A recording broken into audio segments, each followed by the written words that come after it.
ಅರಸಿ ವಾರ್ತೆ. ಇದು ಸುದ್ದಿ ಸಮಯ. ಅಧಿಕಾರಿಯಾಗಿ ಫಸ್ಟ್ ನೇಮಿಸ್ತಾರೆ ಚಿಕ್ಕವನಿದ್ದಾಗ. ಅಲ್ಲಿ ಅವರು ಆಡಳಿತ ಟ್ರೈನಿಂಗ್ ಅಂತ ತೋರಿಸ್ತಾರೆ. ಕುಮಾರ ವ್ಯಕ್ತಿ ಅಂತಾನೆ ಶಾಸನದಲ್ಲಿ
ನೀವು ಬಂದಿರ್ಬೋದು ಆಟ ಆಡಕ್ಕೆ ಓಡ್ಸಕ್ ಬಂದಿದ್ದೀವಿ.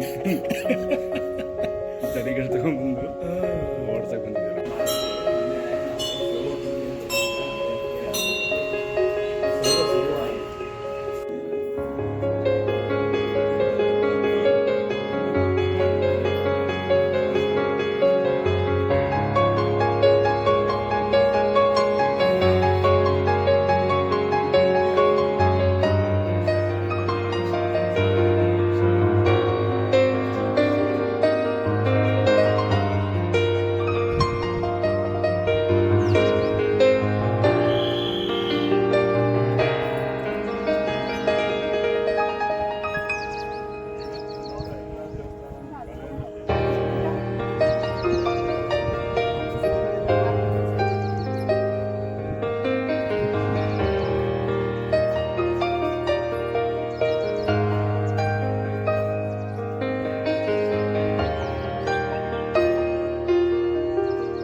ಕಲ್ಲಿದು ಆಮೇಲೆ ಶಿಲ್ಪಿಗೆ ಕೆಲಸ ಮಾಡಿರೋದು ಅಂದ್ರೆ ಇಮ್ಯಾಜಿನ್ ಮಾಡಿ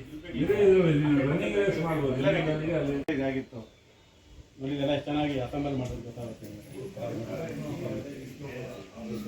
ಸರ್. ಇಲ್ಲಿ ಮೇಲ್ಗಡೆ ಡಿಫ್ರೆಂಟ್ ಇದೆ. ಹೌದು ನೋಡಿ. ಆಮೇಲೆ ಆಗಿನ ಕಾಲದಲ್ಲಿ ಬರೀ ದೇವಸ್ಥಾನ ಕಟ್ತಿರ್ಲಿಲ್ಲ, ಪೇಂಟಿಂಗ್ ಮಾಡ್ತಿದ್ರು. ಶಾಸನಗಳಲ್ಲಿ ಪೇಂಟಿಂಗ್ ಉಲ್ಲೇಖಗಳಿದಾವೆ. ನಮಗೆ ತಳಲೂರು ಅಂತ ಒಂದು ಊರು ಇದೆ, ಅಲ್ಲಿ ಗೋಡೆಗಳನ್ನ ಪೇಂಟಿಂಗ್ ಅಲಂಕಾರ ಮಾಡಿದ್ರು ಅನ್ನೋದು ಒಂದು ಉಲ್ಲೇಖ ಬರುತ್ತೆ. ಮತ್ತು ಇವಾಗಲೂ ನೀವು ಕೆಲವು ದೇವಸ್ಥಾನಗಳಿಗೆ ಹೋಗಿ ಅಲ್ಲಿ ಮೇಲ್ಭಾಗದಲ್ಲಿ ಈ ಡೆಕೋರೇಷನ್ ಇದೆಯಲ್ಲ ಫ್ಲವರ್, ಅದರಲ್ಲಿ ಪೇಂಟಿಂಗ್ಸ್ ಇರುತ್ತೆ ರೆಡ್ ಕಲರ್. ತುಂಬ ಜನ ಅನ್ಕೋತಾರೆ ಇವಾಗ ಹಾಕಿರೋದು ಅಂತ ಅಲ್ಲ, ಆಗಿನ ಕಾಲದಲ್ಲಿ ಎಲೆ ಮತ್ತು ಏನೋ ಸೊಪ್ಪು ವೆಜಿಟೇಬಲ್ ಅದರಿಂದ ಎಕ್ಸ್ಟ್ರಾಕ್ಟ್ ಮಾಡಿ ಹಾಕಿರೋದು ಕಾಣುತ್ತೆ. ಅದು ಇಲ್ಲಿ ಕೂಡ ನೀವು ಅಬ್ಸರ್ವ್ ಮಾಡಿ ನೋಡಿದ್ದೀರಾ. ಆಕ್ಚುಲಿ ಕೆಲವು ಆರ್ಕಿಟೆಕ್ಚರಲ್ ಡಿಫ್ರೆನ್ಸಸ್ ನೋಡ್ತೀವಿ ನಾವು ಒಂದು ದೇವಸ್ಥಾನ ಅಂತ ನೋಡಿದ್ರೆ. ಈಗ ಆರ್ಡಿನರಿ ದೇವಸ್ಥಾನ ಹೊರಗಡೆ ಲೇಯರ್ ಇನ್ನೊಂದು ಇರಬೇಕಿತ್ತು, ಹೊಟ್ಟೋಗಿದ್ದಾರೆ. ಇದು ಇನ್ನರ್ ಲೇಯರ್ ಆಗಿತ್ತು ಅಂತಾರ. ಕಲ್ಲಿಂದ ಬಳಪದ ಕಲ್ಲಿಂದ. ಸೊ ದ್ವಿಕೂಟ ಮತ್ತೆ ಇನ್ನೊಂದು ನಾನು ನೋಡಿರುವಂತ 630 ದೇವಸ್ಥಾನಗಳಲ್ಲೂ ಕೂಡ ಎಲ್ಲೂ ಏಕಕೂಟ ಪಕ್ಕದಲ್ಲೇ ದ್ವಿಕೂಟ ಇಲ್ಲ. ದ್ವಿಕೂಟ ಇದೆ ಅಂದ್ರೆ ಆಸಂದಿಗೆ ಹೋದ್ರೆ ನೀವು ಏಕಕೂಟ ಇದೆ, ದ್ವಿಕೂಟ ಇದೆ, ತ್ರಿಕೂಟ ಇದೆ. ಅದೆಲ್ಲ ಸ್ವಲ್ಪ ದೂರಕ್ಕೆ ಇರ್ತವೆ ಇಂಡಿಪೆಂಡೆಂಟ್ ಆಗಿ. ಅದೇ ಅಕ್ಕಪಕ್ಕದಲ್ಲಿ ಬರೀ ಒಂದು 3 ಅಡಿ ಗ್ಯಾಪ್ ಅಲ್ಲೇನೆ 2 ಶೈಲಿ ದೇವಸ್ಥಾನ ಇರೋದು ಬೇರೆ ಎಲ್ಲೂ ಇಲ್ಲ, ಇಲ್ಲಿ ಮಾತ್ರ.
ಏನು ವಿಷಯ ಕೊಟ್ಟಿದ್ದಾರೆ ಸರ್ ಅದರಲ್ಲಿ?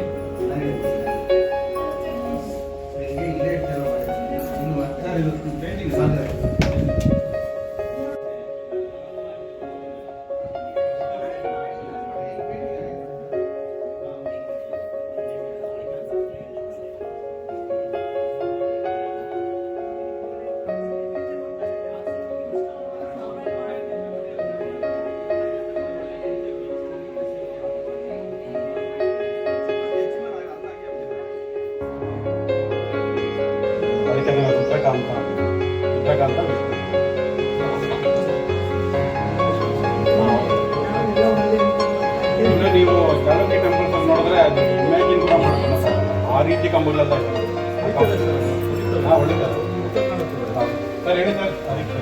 ದಾಳಿ ಮಾಡಿದ ಸಂದರ್ಭದಲ್ಲಿ ಅವ್ರನ್ನ ಎದುರಿಸಿದ 2 ಇನ್ಸಿಡೆಂಟ್ಗೆ ಶಾಸನಾಧಾರಗಳು ನಮ್ಮ ತಾಲೂಕಲ್ಲಿ ಸಿಕ್ಕಿದೆ. ಸೊ ಇಲ್ಲಿ ಕಲ್ಸಾದ್ರಳ್ಳಿ ಅಂತ ಬರುತ್ತೆ, ಸೋಮಶೆಟ್ಟಿಹಳ್ಳಿ ಹತ್ರ ಕಲ್ಸಾದ್ರಳ್ಳಿ ಅಂತ, ಆ ಊರಿನಲ್ಲಿ ಒಂದು ಶಾಸನ ಇದೆ.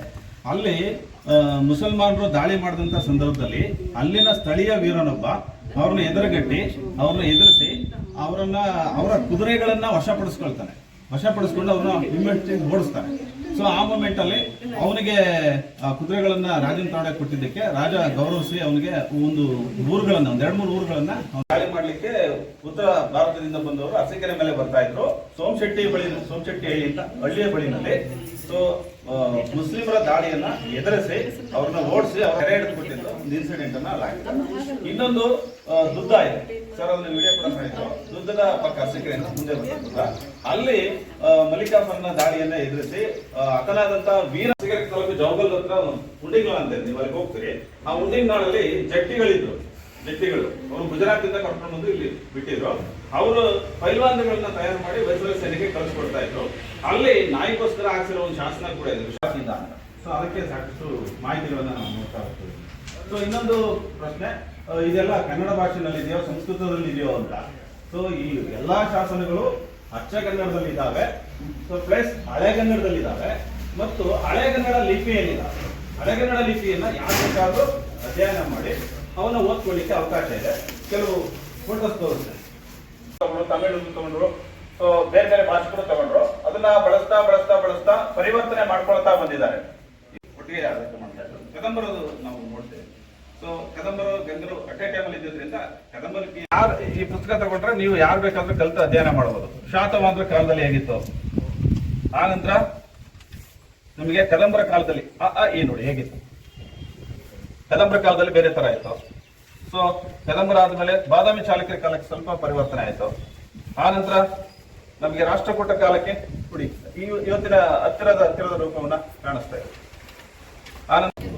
ನೋಡಿ ವಯಸ್ಸಲ್ಲಿ ನಾವೆಲ್ಲ ಚಿಕ್ಕವರಾಗಿ ಸರ್ವರ್ ಕ್ಲಾಸಲ್ಲಿ ಸ್ಟೂಡೆಂಟ್ ಆಗ್ಬೇಕು ಅಂತ ಅನಿಸ್ತಾ ಇದೆ ಅಲ್ವಾ?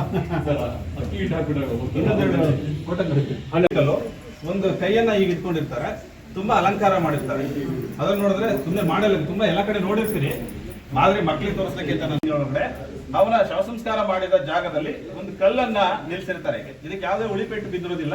ಬಂಡೆಗಲ್ಲುಗಳನ್ನು, ದೈತ್ಯ ಬಂಡೆಗಲ್ಲುಗಳನ್ನ ಕುಟ್ಟಿ ಇದು ಕ್ರಿಸ್ತಪೂರ್ವ 2000 ಇಲ್ಲಿಗೆ 4000 ವರ್ಷ ಪುರಾತನವಾದದ್ದು. ಇಂಥದ್ದು ನಮ್ಮ ತಾಲೂಕಿನಲ್ಲಿ ತುಂಬಾನೇ ಕಾಣಿಸಿರುತ್ತೆ. ನಿಲ್ಸ್ಕಲ್ಗಳು, ಮೆನ್ ಹೇರ್ಸ್ ಅಂತ ಹೇಳಿ ನಮ್ಮ ಇಂಗ್ಲಿಷ್ ನಲ್ಲಿ ಕರೀತಾರೆ. ಸೊ ಈ ತರದಿದೆ, ಹಾದಿ ನೋಡಿದೀವಿ. ಆದ್ರೆ ಇದು ಮಲೆನಾಡು ಭಾಗದ್ದು ತೋರಿಸ್ಲಿಕ್ಕೆ ಅಂತ ಇಟ್ಕೊಂಡಿದ್ದೀನಿ. ಎಷ್ಟು ಪಟ್ಟಿಗೆ ಇದೆ ನೋಡಿ, 7-8 ಪಟ್ಟಿಗೆಗಳಲ್ಲಿ ಆ ಯುದ್ಧದ ಚಿತ್ರಣವನ್ನು ಕಂಡರಿಸಿದ್ದಾರೆ. ಸೊ ಆ ಮಧ್ಯ ಪಟ್ಟಿಗೆಗಳಲ್ಲಿ ಶಾಸನ ಕೂಡ ಇರುತ್ತೆ. ಶಾಸನ ಇದ್ರೆ ಯಾರ್ದು ಯಾವಾಗ ಏನ್ ಯುದ್ಧ ನಡೀತು, ಯಾರು ಏನಾದ್ರು ಅಂತ ಗೊತ್ತಾಗುತ್ತೆ. ಇಲ್ಲ ಅಂದ್ರೆ ಚಿತ್ರಗಳನ್ನ ನೋಡಿ ನಾವು ಅಲ್ಲೇಜ್ ಮಾಡ್ಕೋಬೇಕಾಗುತ್ತೆ. ಇಲ್ಲಿ ಕೂಡ ವೀರಗಲ್ಲಿದ್ದಾವೆ, ಹೊರಗಡೆ ನೀವು ನೋಡ್ಬೋದು.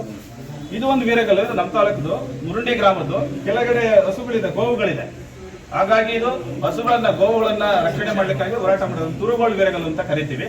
ಆ ವೀರಗಲ್ಲುಗಳು ಬೇರೆ ಬೇರೆ ಲಕ್ಷಣಗಳಿದ್ದಾವೆ. ಅದನ್ನ ಚಿತ್ರಗಳನ್ನು ನೋಡಿ ನಾವು ಅಲ್ಲೇಜ್ ಮಾಡ್ಬೋದು. ನಮ್ಮ ತಾಲೂಕಿನಲ್ಲಿ ಇರ್ತಕ್ಕಂಥ ಆದಿಮಾನವರ ಪೇಂಟಿಂಗ್ಸ್, ಬಿಳಿಯ ವರ್ಣದ ಪೇಂಟಿಂಗ್ಸ್, ಆದಿಮಾನವರು ಗವಿಗಳಲ್ಲಿ, ಬಂಡೆ ಕಲ್ಲಾಸರೆಗಳಲ್ಲಿ ಬಿಡಿಸಿರ್ತಕ್ಕಂಥದ್ದು. ಇಂಥದ್ದು ನಮ್ಮ ತಾಲೂಕಿನಲ್ಲಿ 5 ಜಾಗಗಳಲ್ಲಿ ಕಂಡು ಬಂದಿದೆ. ಸೊ ಗುಹೆ ಒಳಗಡೆ ಇರ್ತಕ್ಕಂತಹ ಪೇಂಟಿಂಗ್ಸ್ ನೀವು ಸಪರೇಟ್ ಆಗಿ ಒಂದು ದಿನ ಇದಕ್ಕೋಸ್ಕರನೇ ಬಂದ್ರೆ ನಾನು ಸುಸ್ಪಾಟಿ ಕರ್ಕೊಂಡೋಗಿ ತೋರಿಸ್ಲಿಕ್ಕೆ ಸಾಧ್ಯ ಆಗುತ್ತೆ. ತುಂಬಾ ಸಮಯ ಬೇಕಾಗುತ್ತೆ. ಆದಿಮಾನವರ ಅವರು ಸೊ ಈ ಭಾಗಕ್ಕೆ ಬಂದಾಗೆಲ್ಲ ನಾನು ಇವ್ರನ್ನ ಮೀಟ್ ಮಾಡದೆ ಹೋಗೋದಿಲ್ಲ. ಮತ್ತೆ ಇವ್ರ ಜೊತೆ ಸ್ವಲ್ಪ ಫೀಲ್ಡ್ ವರ್ಕ್ ಕೂಡ ಮಾಡಿದ್ದೀವಿ ಈ ಭಾಗದಲ್ಲಿ. ನಿನ್ನೆ ಮತ್ತೆ ಇವತ್ತು ನಮ್ಮ ಒಂದು ಇನ್ವಿಟೇಷನ್ಗೆ ಹೋಗೊಟ್ಟು ಬಂದು ನಮ್ಮ ಜೊತೆ ತುಂಬ ಮಾಹಿತಿಯನ್ನು ಹಂಚ್ಕೊಂಡಿದ್ದಾರೆ. ಅದು ಅರಸೀಕೆರೆ ಬಗ್ಗೆ ವಿಶೇಷವಾದ ಪ್ರೀತಿ ಇರೋವಂಥ ಸರ್ ಅವರು ತುಂಬ ಆಸಕ್ತಿದಾಯವಂಥ ಒಂದು ಮಾಹಿತಿಯನ್ನು ನಮ್ಮ ಜೊತೆ ಹಂಚ್ಕೊಂಡ್ರು. ಅವರಿಗೆ ಒಂದು ನಮ್ಮ ಪರವಾಗಿ ಒಂದು ಚಿಕ್ಕ ಗೌರವ.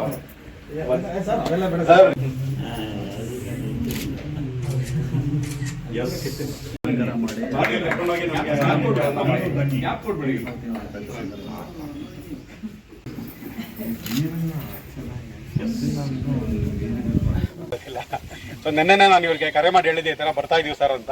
ನಾನು ಇಡ್ತೀನಿ ಬನ್ನಿ, ಬೆಳಗ್ಗೆ ಎಲ್ಲ ವ್ಯವಸ್ಥೆ ಮಾಡಿಕೊಡ್ತೀನಿ ಅಂತ ಹೇಳಿದ್ರು.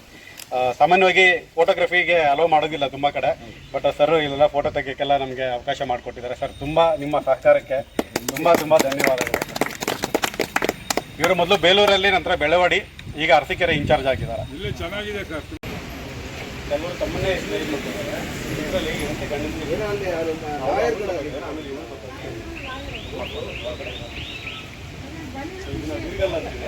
ಮೇಲ್ಭಾಗದಲ್ಲಿ ಹೊರಟೋಗಿದೆ, ಕೆಳಭಾಗದಲ್ಲಿ ಯುದ್ಧ ನಡೀತಾ ಇದೆ. ಪುರಾಣಿ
ರೇಚಿಮಯ್ಯ ದಂಡನಾಯಕರು ಗೌರಾದೇವಿಯರು. ಈ ರೇಚಿಮಯ್ಯ ದಂಡನಾಯಕ ಯಾರು ಅಂದರೆ ಶ್ರವಣಬೆಳಗೊಳ ಟ್ರಿಪ್ ಎಷ್ಟು ಜನ ಬಂದಿದ್ರಿ ನಮ್ಮ ಜೊತೆ? ಬಂದಿರಲ್ವಾ? ಅಲ್ಲಿ ಶಾಂತಿನಾಥ ಬಸದಿಗೆ ಹೋಗಿದ್ವಿ ನಾವು, ಜಿನನಾಥಪುರ. ಶಾಂತಿನಾಥ ಬಸದಿಯನ್ನು ಕಟ್ಟಿಸಿದ್ದು ಕೂಡ ಇದೇ ವಸುದೈಕ ಬಾಂಧವ, ಆಯ್ತಾ. ಇವರು ಕೊಲ್ಲಾಪುರದ ಜೈನ ಮುನಿ.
ಇದು ಮಕರ ಕುಂಡಲ. ಇಲ್ಲಿ ಒಂದು ಕೈ ಕಟ್ಟಾಗಿರೋದ್ರಿಂದ ಇದು ನಾವು ನಾರಾಯಣ ಅಂತನೂ ಅನ್ಬೋದು, ಜನಾರ್ದನ ಅಂತನೂ ಅನ್ಬೋದು. ಎರಡು ಥರ ಅರ್ಥ ಮಾಡ್ಕೋಬೋದು. ಹೌದು ಹೌದು ಹೌದು.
ನನ್ನ ಹೆಸರು ಶಶಿಧರ ಅಂತ, ಹೊಯ್ಸಳ ದೇವಾಲಯಗಳ ಇತಿಹಾಸಕಾರರು.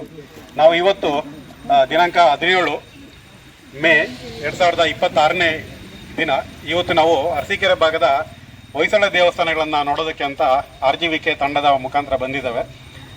ಈ ಭಾಗದಲ್ಲಿ ಹೊಯ್ಸಳರ ಕಾಲದಲ್ಲಿ ಸುಮಾರು 125ಕ್ಕಿಂತ ಜಾಸ್ತಿ ದೇವಸ್ಥಾನಗಳು ನಿರ್ಮಾಣ ಆಗಿದ್ದಾವೆ. ಅದರಲ್ಲಿ ತುಂಬ ದೇವಸ್ಥಾನಗಳು ನಮಗೆ ತುಂಬ ವೈಭವವಾದ ವಾಸ್ತುಶಿಲ್ಪಕ್ಕೆ ಹೆಸರಾಗಿದ್ದಾವೆ. ಅದರಲ್ಲಿ ಅರಸೀಕೆರೆಯ ಶಿವಾಲಯ ಕೂಡ ಒಂದು. ಹಾಗೆ ನಮಗೆ ಹಾರನಹಳ್ಳಿ ದೇವಸ್ಥಾನ ಇದೆ, ಹುಲ್ಲೇಕೆರೆ ದೇವಸ್ಥಾನ ಇದೆ, ಜಾವಗಲ್, ಬೆಳವಡಿ ಇತ್ಯ ದೇವಸ್ಥಾನಗಳು ತುಂಬ ಇದ್ದಾವೆ. ಅದರಲ್ಲಿ ವಿಶೇಷವಾಗಿ ಅರಸೀಕೆರೆ ಊರಿನಲ್ಲೇ ಇರುವಂಥ ಶಿವಾಲಯದ ಒಂದು ವಾಸ್ತುಶೈಲಿ ಈ ಭಾಗಕ್ಕೆಲ್ಲ ತುಂಬ ಹಿರಿಮೆ ಅಂತ ಹೇಳಬಹುದು. ತುಂಬ ಗ್ರ್ಯಾಂಡ್ ಆರ್ಕಿಟೆಕ್ಟ್ ಇರುವಂಥ ಒಂದು ದೇವಸ್ಥಾನ ಇದು. ವಿಶೇಷ ಅಂದರೆ ಇದರ ಪಕ್ಕದಲ್ಲಿ ವೀರೇಶ್ವರ ಬಕ್ಕೇಶ್ವರ ಅಂತ ಒಂದು ದ್ವಿಕೂಟ ಶೈಲಿಯ ದೇವಸ್ಥಾನ ಇದೆ. ನಮ್ಮ ಉದ್ದೇಶ ನಮ್ಮ ಜನಗಳಿಗೆ ನಮ್ಮ ಪ್ರಾಚೀನ ದೇವಸ್ಥಾನಗಳು ಮತ್ತು ಅವುಗಳ ಇತಿಹಾಸ ಮತ್ತು ಅಲ್ಲಿನ ಶಿಲ್ಪಕಲೆ ಮತ್ತು ಅವುಗಳ ಒಂದು ಹೆಗ್ಗಳಿಕೆ ಇದನ್ನು ತಿಳಿಸುವಂಥ ಒಂದು ಕಾರ್ಯವನ್ನು ಮಾಡ್ತಾ ಇದ್ದೀವಿ ನಾವು.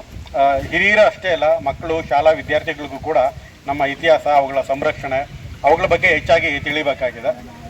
ಈ ಶಾಲಾ ಕಾಲೇಜುಗಳಲ್ಲಿ ಸೆಮಿನಾರ್ಗಳ ಮುಖಾಂತರ, ವರ್ಕ್ಶಾಪ್ ಮುಖಾಂತರ ನಮ್ಮ ದೇವಸ್ಥಾನಗಳ ಬಗ್ಗೆ, ಇತಿಹಾಸದ ಬಗ್ಗೆ ತಿಳಿಸುವಂಥ ಕೆಲಸಗಳು ಹೆಚ್ಚು ಆಗಬೇಕಾಗಿದೆ. ಆ ಮೂಲಕ ಮುಂದಿನ ಪೀಳಿಗೆಗೂ ಕೂಡ ನಾವು ನಮ್ಮ ಒಂದು ಪರಂಪರೆಯನ್ನು ದಾಟಿಸಬಹುದು. ಸೊ ಅವ್ರಿಗೂ ಒಂದು ಅರಿವು ಮೂಡುತ್ತೆ ನಮ್ಮ ಪರಂಪರೆಯನ್ನು ಉಳಿಸ್ಕೋಬೇಕು ಅಂತ. ಈ ನಿಟ್ಟಿನಲ್ಲಿ ನಾವು ನಮ್ಮ ತಂಡ ಬಂದು ಈ ದೇವಸ್ಥಾನಗಳನ್ನು ಭೇಟಿ ಮಾಡಿದ್ದೀವಿ. ತುಂಬ ಖುಷಿಯಾಯಿತು ನಮಗೆ. ಎಲ್ಲರಿಗೂ ಧನ್ಯವಾದಗಳು.